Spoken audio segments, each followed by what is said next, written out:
bounds.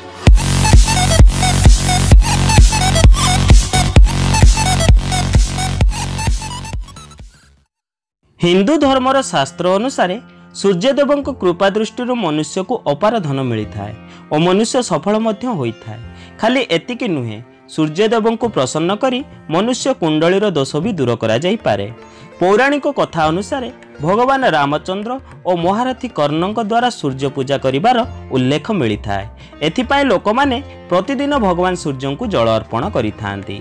सूर्य देवता को जल अर्पण करने समय यही सब दिग उपर ध्यान रखंतु।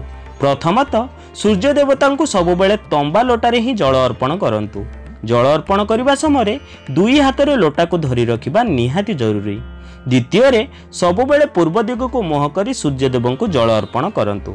जल सहित नाली रंगर फूल और चाउल ता सह कुमकुम अर्पण करने निहाती आवश्यक।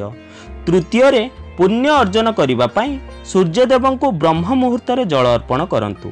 सकाळ 8टा पर्यंत सूर्यदेव को जल अर्पण करने उचित।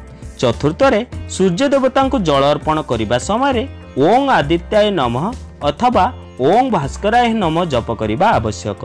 पंचम जल अर्पण करने समय यही कथार ध्यान रखंतु कि जल जेपरी आपणक पाद को स्पर्श न करे।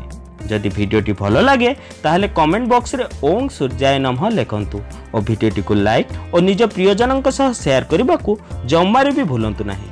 तेबे बंधुगण यह थिला आजिर विषय वस्तु। भगवान सूर्य देवता को जल अर्पण करने समय यही सब दिग उपर ध्यान रखंतु, आपणक भाग्य चमकी उठिबो।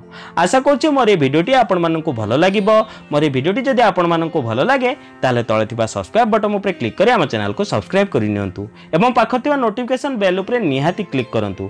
एहा द्वारा आमे जो नूतन वीडियो अपलोड करिवु ताहा नोटिफिकेशन आपण माने प्रथम पाई परिबे एवं आम चैनल माध्यम बहु किछि शिखणे जिंस आपण माने शिखिबाकु पाइबे। तेबे बंधुगण आज पई एतिकी पुणी देखा एक नूतन सुंदर अध्याय। धन्यवाद।